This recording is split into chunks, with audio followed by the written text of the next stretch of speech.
Reverendo Diácono, queridos irmãos e irmãs, as leituras falam daquele que diante de um chamado, de uma convocação do Senhor, se torna disponível, servidor, diante da missão convocada ou confiada pelo próprio Deus. Só que para muitos estar à frente deste chamado é um sinal de glória, triunfo, poder, autoridade, como pensássemos, por exemplo, num trabalho. Quanto mais eu avançar num trabalho, mais eu tenho responsabilidade, poder sobre as pessoas, ganho mais, financeiramente falando, e as pessoas vão trilhando esse caminho. Mas na vida espiritual é diferente. Percebemos que esta maneira de enxergar o serviço está totalmente equivocada. Como diz a liturgia, quem quiser ser grande, seja servidor. E Jesus mostra isso diante de todos com atitudes. Diz lá, o Filho do Homem não veio para ser servido, mas para servir. Por isso se coloca como exemplo para todos nós. Imitar o Mestre significa 4 coisas. Primeiro, participar da sua humilhação. Segundo, participar da sua glória. Terceiro, subir com ele para Jerusalém. E quarto, beber do cálice e ser batizado no seu batismo. Mas como Deus avalia a figura do servo? É o que encontramos na primeira leitura de hoje, com o 4º cântico do servo sofredor. Aquilo que aos olhos dos homens é um fracasso, para Deus é triunfo. E é através do sacrifício, do sofrimento, do carregar a cruz, do dom de si mesmo, que ele realiza a salvação. Exatamente porque é vítima do ódio, da injustiça, da violência, o servo liberta os seus próprios perseguidores de suas iniquidades. Versículo 11 da primeira leitura: por esta vida de sofrimento alcançará luz e uma ciência perfeita. Amados irmãos e irmãs, ele é a imagem de Jesus, o servo da primeira leitura, que trouxe a salvação para os homens, e humilhando-se, prostrando-se diante deles para servi-los, deu-lhes a própria vida. E nos ensina, a partir da liturgia de hoje, a fazer a mesma coisa. Por isso o profeta Isaías, na primeira leitura, termina dizendo que ele é o servo justo, que justificará, salvará muitos, assumindo sobre si a iniquidade. E essa, meus irmãos, será a missão do verdadeiro discípulo do Senhor. O evangelho de hoje, o evangelho de Marcos, encontramos um pedido dos filhos de Zebedeu, Tiago e João, e automaticamente a isso a reação dos demais discípulos, dos demais apóstolos. A pergunta central de hoje é: deixa-nos sentar um à tua direita e o outro à esquerda. E a resposta de Jesus: vós não sabeis o que pedis. Eles não compreendem, queridos irmãos e irmãs, o verdadeiro significado do seguimento a Jesus. O verdadeiro seguimento a Cristo está no serviço, ou seja, o poder no reino de Deus consiste em servir. A nossa grande ambição é justamente essa, de dar a vida. Se tivermos alguma ambição, seja essa. O documento da igreja Gaudium et Spes afirma que a igreja, ela existe para servir. E é um serviço de amor e um serviço gratuito. Amados irmãos e irmãs, quem deseja o contrário daquilo que nos pede hoje o Senhor, que é servir, cultiva em seu coração aquela falsa ambição. E a ambição pessoal no domínio das coisas sagradas se torna o espírito mais profano, mais perigoso que possa um falso cristão cultivar. Ou seja, aquele que busca um caminho para se engrandecer ou ter poder, esse trilha o caminho da ambição. Esse se torna um falso cristão. Reparem que algumas coisas vão nos chamar a atenção na liturgia de hoje. Primeiro, o versículo 37 do nosso Evangelho diz assim: eles responderam: deixa-nos sentar um à tua direita e outro à tua esquerda, quando estiveres na tua glória. Amados irmãos e irmãs, na tua glória é o estado de Jesus. Talvez não compreendido ainda pelos apóstolos, mas menciona aqui a ressurreição, o Cristo ressuscitado. Segundo, a pergunta de Jesus: podeis ser batizado com o batismo que eu vou receber e beber o cálice que eu vou beber? A resposta é positiva. Os apóstolos disseram sim. Quase esse sim para nós é uma promessa, é um ato de acreditar, de aceitar. Ou seja, eles não sabem o que de fato prometeram. Beber o cálice é justamente participar da mesma sorte e da mesma morte que Jesus. E ser batizado é a imagem do ser submisso em sofrimento, como fala o Salmo 42. Talvez se eles soubessem, não diriam e não responderiam prontamente a Jesus com sim, né? Talvez, sabendo que seja o fato ali, o sofrimento, a questão do sofrimento, talvez responderiam negativamente. Uma outra coisa que aparece aqui é a indignação dos outros, ou seja, o espírito de ser grande não só reinava no coração dos filhos de Zebedeu, Tiago e João, mas também no coração dos outros apóstolos. E Jesus instruiu não somente os chefes daquela época, mas também os seus apóstolos. Aos chefes que mandam, julgam e ocupam o primeiro lugar, Jesus foi muito severo com eles, falando de mudança, porque eles não estavam dispostos a servir. Aos seus apóstolos não devem ter esse espírito ou essa presunção. Até porque Jesus diz: quem quiser ser grande, seja o servo. E quem quiser ser o primeiro, seja o escravo de todos.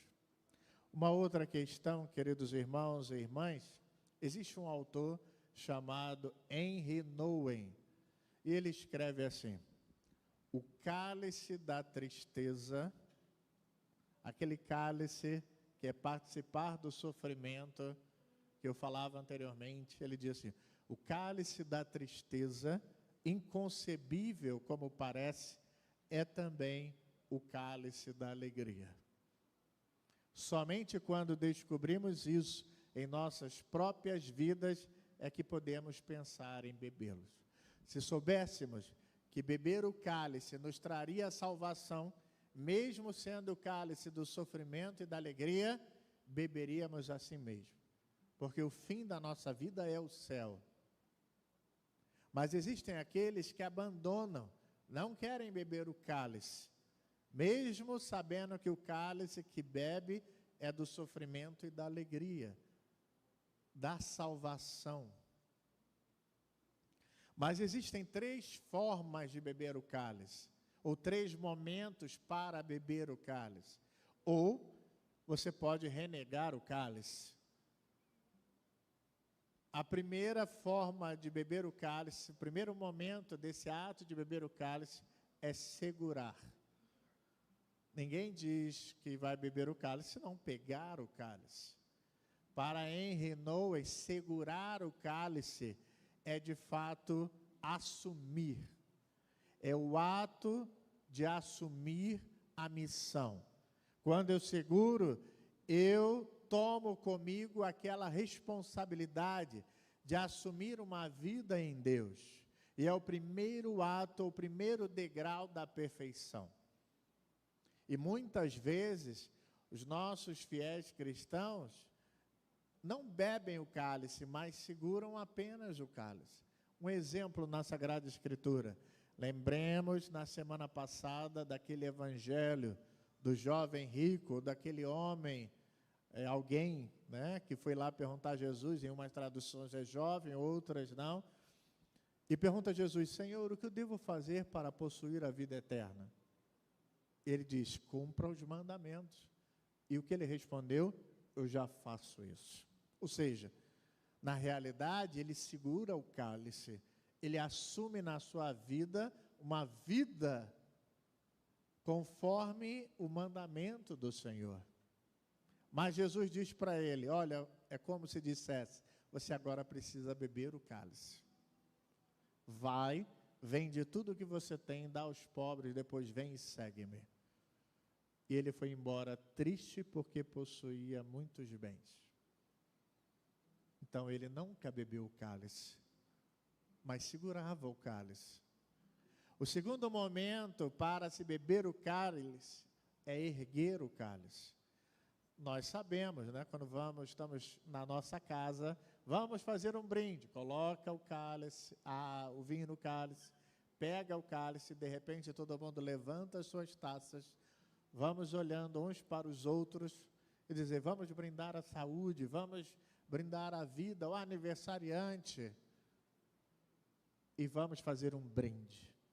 Erguer o cálice é o ato de entregar-se. O padre levanta o cálice na missa. Naquele momento que o padre levanta, é a entrega daquela grande oferta, ofertório do Cristo ao Pai Celestial. A Bíblia nos lembra também um dos primeiros anúncios de Cristo, que foi o anúncio da entrega.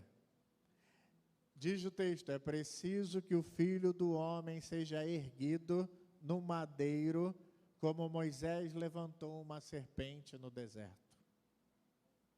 Tomar o cálice, erguer o cálice, e o último momento é tomar o cálice, é beber o cálice, que é justamente a consumação. É o ato de dar a vida por amor. Eu bebo o cálice quando eu carrego a cruz e permaneço com ele até o fim. Isto é beber o cálice. Eu só não sei em que momento nós estamos nesse ato de beber o cálice. Se você ainda está segurando o cálice, ou se você já passou do segurar e está erguendo o cálice, ou se você na sua vida já tomou o cálice, ou está bebendo o cálice. Hoje de manhã eu estava falando sobre isso e me lembrava. Assim como, isso é uma reflexão pessoal que eu fiz de manhã, assim como o vinho estraga, né? Vira vinagre, na verdade, se você não toma, abriu a garrafa, deixou lá, esqueceu, ou deixou a garrafa em pé, que ela tem que ficar deitada, de repente, se você não bebe, aquilo estraga, vira vinagre, e não dá mais para beber. Não é verdade? Nós temos que tomar conta da nossa vida em relação a isso. Porque muitos só estão segurando seus cálices. Mas vai chegar um momento que vai virar vinagre. E não tem mais como beber. Talvez a liturgia de hoje venha nos desafiar a tomar o nosso cálice, a entrar em comunhão plena e definitiva com o nosso Deus.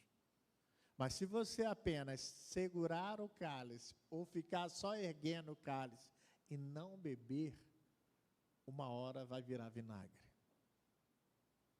E aí não tem mais jeito, não tem mais volta.